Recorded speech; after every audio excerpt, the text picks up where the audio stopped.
guys, இன்னைக்கு நம்ம என்ன பார்க்க போறோம்னா கிச்சடி எப்படி செய்யறதுன்னு பார்க்க போறோம். அதுக்கு என்னென்ன தேவையான பொருள்னு பார்த்துக்கலாம். ஃபர்ஸ்ட் ஆனியன் நீட்டமா கட் பண்ணி வச்சுக்கோங்க. அப்புறம் பச்சை மிளகாய், கருவேப்பிலை, கொத்தமல்லி, கேஷ்யூ நட்டு, இது உங்களுக்கு வேணும்னா போட்டுக்கோங்க, இல்லாட்டி வேண்டாம். ஒரு டொமேட்டோ, அப்புறம் இஞ்சி பூண்டு. அதுக்கப்புறம் கேரட் பீன்ஸ் வந்து நான் வேக வச்சு எடுத்து வச்சுருக்கேன். உங்ககிட்ட பட்டாணி இருந்தால் அதையும் போட்டுக்கோங்க.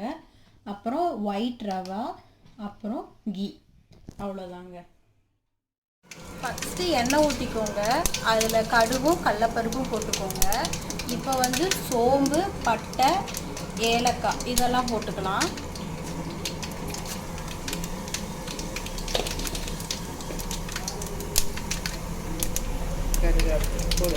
அதுக்கப்புறம் கருவேப்பிலை, கொத்தமல்லி போட்டுக்கோங்க. தக்காளி, வெங்காயம், பச்சை மிளகாய்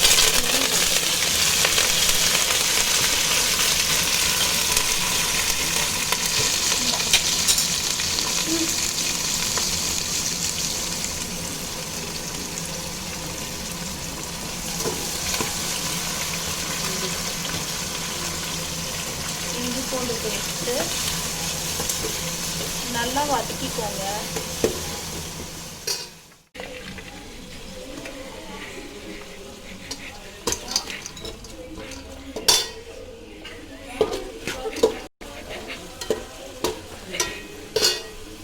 இது நல்லா வதங்கட்டும், அதுக்கப்புறம் பார்க்கலாம். மஞ்சள்தூள் போட்டுக்கோங்க. நல்லா வதங்கணும், அப்போதான் கிச்சடிக்கு நல்லா இருக்கும்.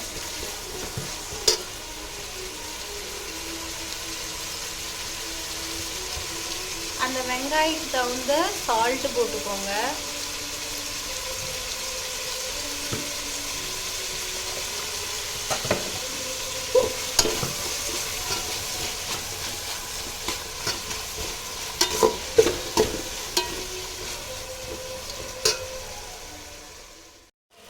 உங்களுக்கு ஃபாஸ்ட்டாக கிச்சடி வேணும்னா ஒரு அடுப்பில் கிச்சடிக்கு தாளிச்சுட்டு இன்னொரு அடுப்பில் சுடுதண்ணி வந்து பாயில் பண்ணக்கு வச்சுக்கோங்க. இப்போது கரம் மசால் கொஞ்சம் போட்டுக்கோங்க, டேஸ்ட் நல்லாயிருக்கும், பிரியாணி டேஸ்ட் வரும்.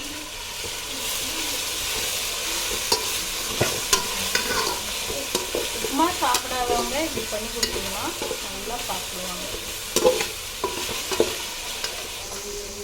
இப்போ நம்ம கேரட் பீன்ஸும் சேர்த்துக்கலாம், வேக வச்சது.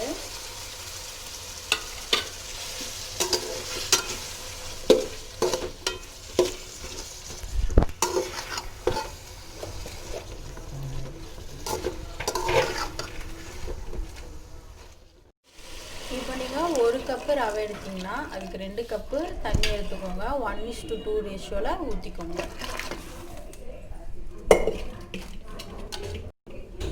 இந்த தண்ணி வந்து நல்லா பாயில் ஆகணும். பாயில் ஆனதுக்கப்புறம் ரவை போடணும். உப்பு வந்து போட்டுக்கோங்க. இந்த தண்ணி ஊற்றினோடனே எவ்வளோ தேவையோ அவ்வளோ போட்டுக்கோங்க.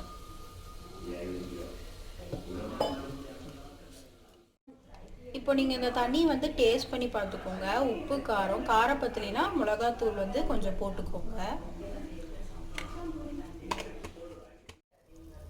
இப்போ தண்ணி நல்லா கொதிக்குது. இதில் ரவை போட்டு நம்ம கிண்டிக்கலாம். கொஞ்சம் கொஞ்சமாக போட்டு கிண்டுங்க. ஒட்டுக்கா போட்டிங்கன்னா கட்டி விழுந்துடும்.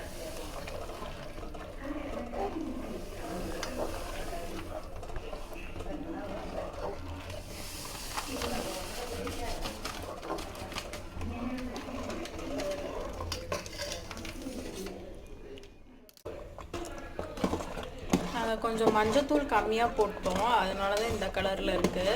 கொஞ்சம் மஞ்சத்தூள் எக்ஸ்ட்ரா போட்டிங்கன்னா நல்லா எல்லோயிஷாக வந்துடும்.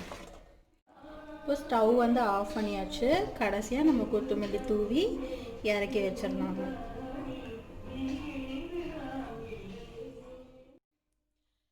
இப்போ நம்ம கிச்சடி வந்து ரெடி ஆயிடுச்சு. இதுக்கு வந்து தேங்காய் சட்னி கூட வச்சு சாப்பிட்டிங்கன்னா சூப்பராக இருக்கும். அவ்வளோதான், இந்த வீடியோ இதோட முடியுது. நீங்கள் என்னோட யூடியூப் சேனலை வந்து சப்ஸ்கிரைப் பண்ணுங்கள், சப்போர்ட் பண்ணுங்கள். நீங்களும் இந்த டிஷ்ஷை ட்ரை பண்ணி பார்த்துட்டு என்னோட கமெண்ட் பாக்ஸில் கமெண்ட் பண்ணுங்கள். தேங்க்யூ ஃபார் வாட்சிங்.